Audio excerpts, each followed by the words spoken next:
Hello there, Steve. We're back again. How's things, sir?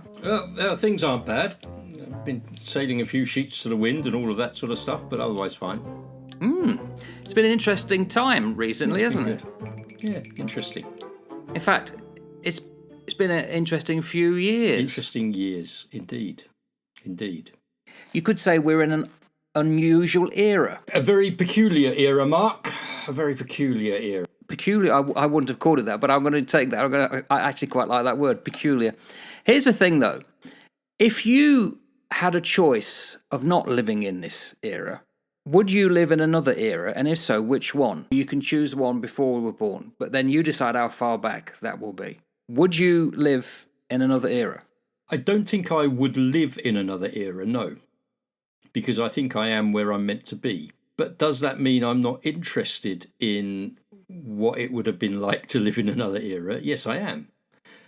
See, so I probably see myself as somebody in the age of exploration, the great height of the British Empire, and being able to explore around the world and come back with fascinating tales of far-flung lands and all of that sort of thing. But the reality is, I would probably have been a chimney sweep.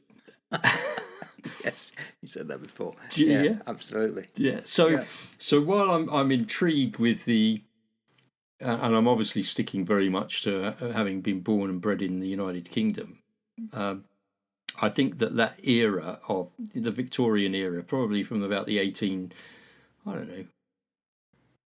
1820s onwards, that part fascinates me because of all of the growth in everything. Everything was on the move. Everything was happening, and Britain was still an interesting empire. Had an interesting empire. Not interested in the rights and wrong of the empire. That's a totally different issue. Yeah, but I would like to have been involved in discoveries, in exploring different things, in gathering knowledge of the world. The world was sort of beginning to open up, and at that period you were almost at the you'd almost got your toe in the door and you were pushing it ajar, and you were starting to see just how vast and wild and all of that sort of stuff was and that would have fascinated me, I think, because people fascinate me, and cultures and different cultures fascinate me. I would probably have gone a bit native, like Lawrence of Arabia did, or that sort of thing. I'd have thrown myself into some far-flung tribe somewhere and tried to become like one of them, because I probably just would have done. But as I say, that's what I like to think. But the reality, like I say, is your chimney sweep, son. Get up there, clean that grate out. The chances are that would be the case, because there was a lot of people, and most of them were having to live hard lives. I would not want to be in another era. I think I've lived in the best era of history. Because you think of our own time. I guess we really grew up in the 1970s, although we were born in the 60s. I was 64, you were 67. And by the time we knew anything about anything, it was already the 1970s. And they were probably the best years to grow up in the UK. They're fun, weren't they? Now, it's unbelievable. You could go off and do the things that you wanted to do, and if you got your rally chopper, and everything was great about it. Yeah. Some of the fashions weren't great, but generally it was a great time to be a kid. In England, I don't know what it would have been like in Cameroon or somewhere like that. They probably had a terrible time, but for me, it was the best era. And then we had the 80s. When we were in our 20s, we had the 1980s. The best decade for music and fashion I think there's ever been. Okay, shoulder pads aside and some of the big hair. 90s, okay, it was the difficult years because we was getting kids and getting older and mortgage and blah, blah, blah. But then we are in an era that we could go abroad easily. And we can communicate around the world at no cost and speak for days if we wanted to, because of the era and the technology. None of that would have happened. The only thing I would love and I think we have lost it, and other eras had it, is this sense of wonder of exploration. And what are we going to find? Because we don't know. The map hadn't been filled in a lot of it. And they had this sense of a belief in the future, which we seem to have lost big time. And what's always interested me, if you take current, say, the pandemic that lasted for 3 years, I think the pandemic after World War One was far worse, if I'm correct. And they just had a war. I mean, you're talking 6 horrible years. So I wonder if they came out with a similar. Well, I guess they did, because look at Germany. They did come out with a sense of failure and nothing's great. But generally, I would love this. I'm glad I'm in this era, and I agree with you. We're here at the best time because we're meant to be. If it was to be another era, I don't know. I would probably go the Age of Sail, the bit I write about in the books I've written. But then again, I wouldn't want to live there permanently. I wouldn't mind visiting. Yeah, and that's right. Hopefully leaving, because if you got ill then, you're screwed. Jesus, you're screwed. You were more likely to die if you went to hospital than if you hadn't. But that sense of wonder and that sense of what's out there, I would love to be able to. We had it in the 60s, and then it just faded. And I think that's a really interesting point, actually, Mark, the sense of wonder. So why have we lost a sense of wonder? Rhetorical question. Why have we lost the sense of wonder? I think it's because we think we know it all. We are so sure that we have now got all of the answers to the mystery of humanity, to the mysteries of the universe, that there's almost like we're blasé about everything, and we lose sight of the wonder that is happening all around us all of the time. And I think that is a mental mindset that we have been conditioned to since probably the age of the Enlightenment, to be honest. And it's just been becoming more and more encroaching upon us, that we've lost this sense of, well, there's nothing new out there. There's nothing new out there. There's nothing new to discover. And I think that's absolutely nonsense. I think that's absolutely nonsense. I was, and people will poo-poo this man for lots of reasons, but I find him quite fascinating, and I love the questions that he asks. Graham Hancock, and he's got a second season out on Ancient Apocalypse. And he has been doing this LiDAR radar across some of the Amazon, looking at these geoglyphs. And the geoglyphs are these impressions in the surface of the ground, which are sort of geometric impressions. And they're trying to work out why they are there. Now, they were totally undiscovered until they started to burn down some of the Amazon rainforest. But where they've stopped, what they've done is they've flown this drone over with a LiDAR radar, and they've actually done the ground penetrating radar to see what is under the canopy of these trees. And guess what? There's more and more and more and more of these geoglyphs under the trees of the rainforest. Is that like the outline of a building? Yeah, like if you were to look at it from the bird's eye view, think of a crop circle. Yeah. That type of thing. It's not a crop circle. It's like indentations in the ground where looks like there's moats, there's roads, and all of those things going into it. And you look at all of that and you go, hang about a minute. What we think we know about how humanity has spread across the globe, what we think we know about everything, we've got all of this dense forest which is containing, I would imagine, treasures and secrets about the whole world, about humanity, which I think in time will cause the rewriting of much of what we think is, that we would say is history. Because there'll be new discoveries. And you go, oh, well, these were the first people on the Americas. And then you'll find something and go, yeah, actually, that ain't right, is it? These are, because there were people there then.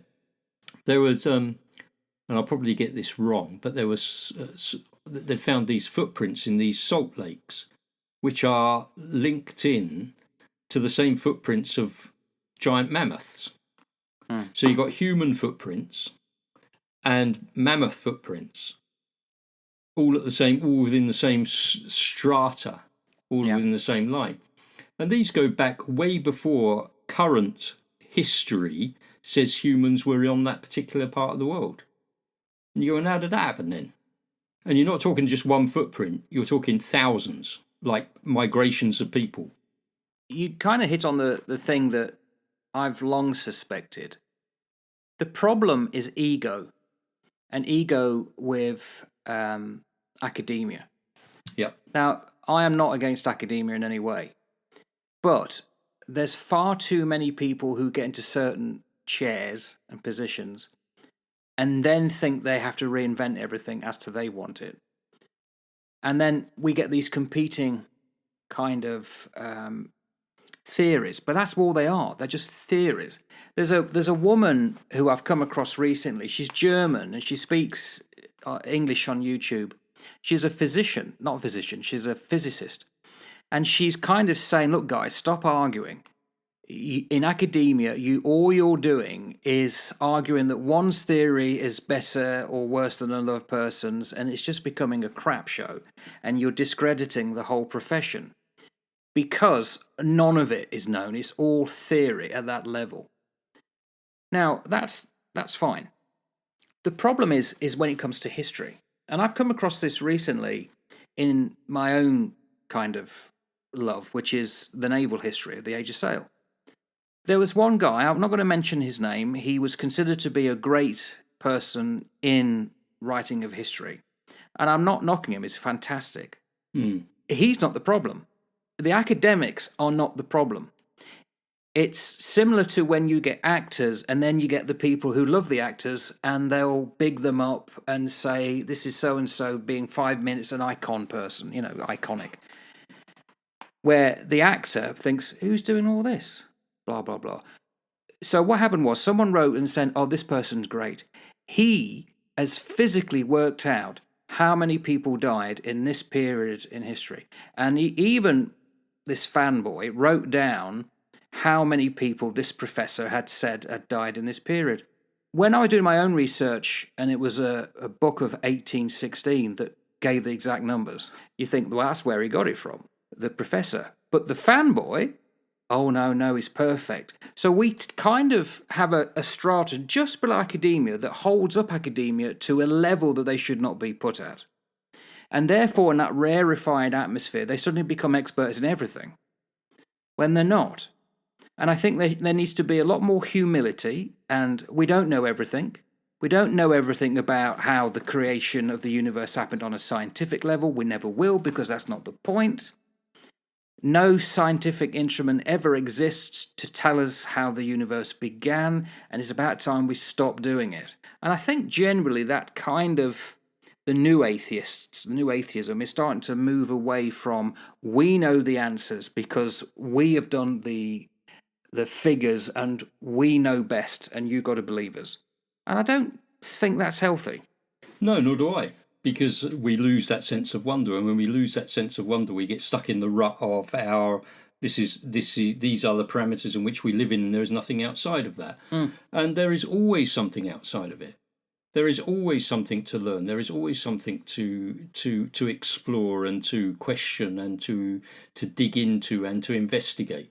I mean, it's truth. I was a detective for years, mate, and investigations and digging into stuff to try and uncover the truth was part of what I used to do.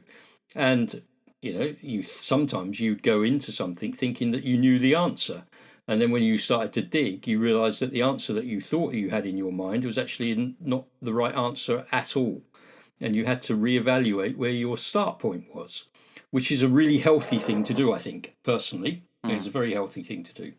While you were talking, I was thinking this is an area near you, when King Richard III found in the car park in Leicester. Yes, yeah. His remains. Yeah. All of the aggravation that lady, whose name escapes me, all of the aggravation that lady had, trying to get the academics to come on board with her and say, yes, this could be possible. No, we know best, we know best, we know best. And all of a sudden, blow me, using her nous, using her passion, using her skills, she triangulates this thing to find him under a flipping car park in Leicester. The academics don't know everything, not diminishing their great talent, not diminishing their skill. It's truth, anybody who becomes a professor or gets a PhD and dedicates their life to the pursuit of a topic, take my hat off. But the pursuit of a topic is exactly that. It is a pursuit. And the definition, I suspect, of a pursuit is that it is something that is ongoing. You haven't come to the end of the race. You're pursuing something. You're still chasing it, and you're going to keep on chasing it, and you're going to keep on chasing it. So to think that you've arrived at the pinnacle of knowledge is absolute nonsense, because there'll be something that turns up over to the right which totally undermines everything that you've just thought. And so now you have to continue that pursuit. It's a pursuit. It's a game. It's a chase. And I think that we should be willing to get involved in that chase and to retain that huge sense of wonder about the era that we're living in and the things that we've got and all the rest of it. It's brilliant. I mean, we're talking about this is the era we're glad to live in. And despite that, I'm glad I'm seeing that, funnily enough. So I was thinking the other day, and we may have talked about this in a very early episode, about where are all the old, roughneck, drunkard authors gone? Do you remember in the 60s and 70s, there would be shows and they'd all come on drunk and they'd all be arguing. I think Dick Cavett, an American, had Gore Vidal and someone else come on and they were arguing with each other. And Oliver Reed was always a good one, wasn't he? Absolutely. But we've got tired of that behaviour. And I think they have slowly withered away. We don't have these great so-called names that were really inflated, and we inflated their ego along with it. I think that's happening with academia or whatever. But I think that's a healthy thing, because knowledge should be for everyone. They shouldn't have people in ivory towers guarding it and saying only they know, and therefore everyone else is wrong. And if I'm correct, I think Hesse, who was a German author, he did the Glass Bead Game, very similar about this.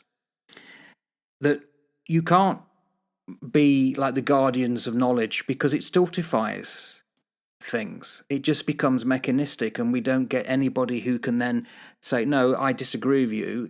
They get shut out. So I think it's a very healthy thing that we're seeing with the reevaluation of who are the guardians of knowledge. There should be some, but they shouldn't then ring fence everyone and shut everybody out. And as I say, it is something that we pursue, which means it's an ongoing chase. Yes, you haven't got to the end. Ongoing. Yeah. Don't ever think you got to the end of it, because as soon as you think you know it all, mate, you're out of there. So that's one of the reasons with the sort of that early Victorian era that I think have been fascinating with, getting out there and exploring and pushing the door open and learning, because it's something that I still really find fascinating now. I love to learn about different things. I love to hear different perspectives. I love to dig into stuff which I don't know anything about. And I love to be challenged in my thinking as well. I really enjoy that. I enjoy talking to people who are very different to me, who hold very different views to me, trying to understand why, where they come from, why they think it like that. Has anybody ever said anything that has made you change your view? Oh gosh, yeah, loads of things have made me change my view. So over the last, let me sort of, I'll try and sort of wrap this in something that will be quite easily explainable. Over the last 15 years, so when I had my faith revelation, as it were, I came into that with some very set views. And those set views were because of institutional Christianity, what we'd been brought up with in England in the 60s and 70s. That's the way it is, that's what it is, that's how it is, that's what you do, that's what you don't do. And over those 15 years, my position on so many things has changed quite dramatically, to the point where probably today I would sit quite far on the fringes of institutional Christianity, because there are some things which I just don't subscribe to in the way that the institution subscribe to. And so I've changed my opinion and I've shifted my view on those things, not because I wanted to, but because I've been convinced by the balance of evidence. And I go where the evidence takes me, even if I don't like it. It's much easier, mate. It's much easier to sit in an institution and just do what you're told than to sit on a fringe and say, don't think so. No, I'm not prepared to do that. It's much easier for a quiet life. It's much better to just go with the flow. Yeah. Yeah, that's it. But I would rather not do that, and I would rather push and challenge and ask questions, and be willing to be challenged myself. With by other people's views.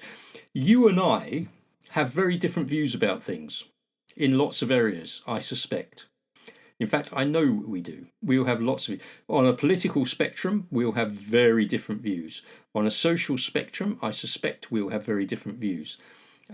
We have a different view about faith. We have a different view about spirituality. But and what? I listen to what you say, and I try and understand where you come from. You do a very similar thing with myself. That's good. It's healthy. That's really healthy. And I think that's what we should have. Do I think less of you because you hold a different view to me on certain areas? Hell no.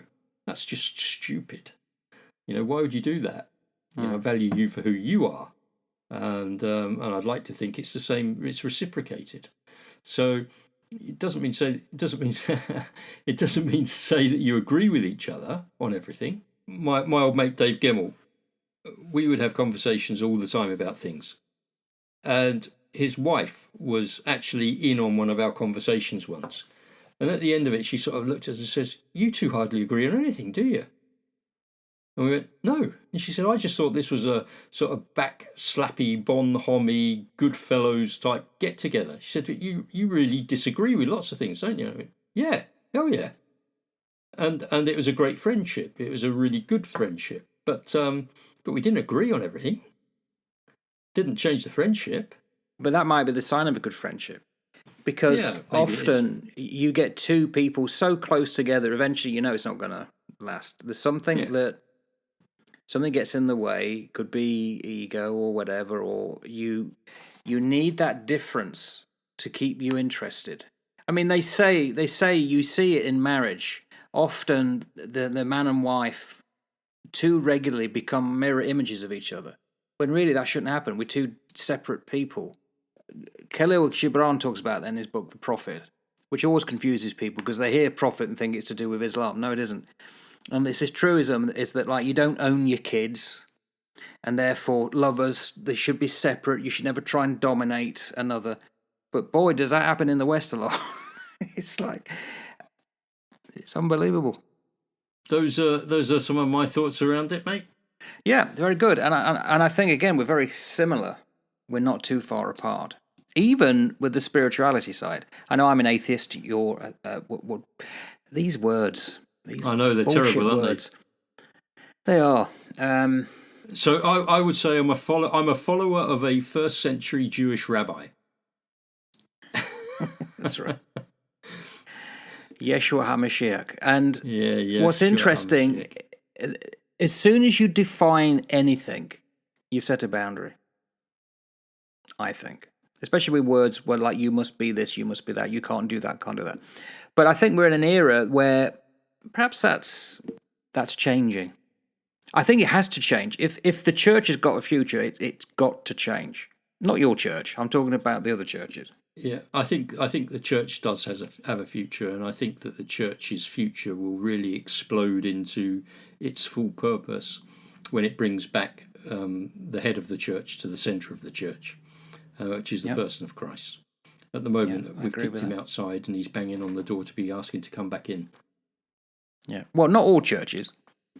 Not all churches, but certainly the institutional church has done that. Yeah. Okay. So. All right then, boy. I don't think we actually answered the question. I think we went so far off track on this one. Well, we did answer the question. You said the era that we live in, that you were born and raised in, that's the era that you'd love, or the age of sail. You'd like to have had a little look in there, but wouldn't want to live in it. And I've said much the same. I think that I should be where I am in this era, and I would agree with everything that you've said. I think that we have had a fantastic innings here. The 60s, the 70s, the 80s, into the 90s. It's all got a bit messy since the millennium. But again, I would love to have had that opportunity to step back into the Victorian era and look at some of that. But I wouldn't want to live there because I don't want to sweep chimneys. God, your memory's phenomenal. I never conditioned mine, Steve. Mine's just all flabby. But anyway, there you go. I shall see you later. Take care, mate. Take care, fella. Bye bye.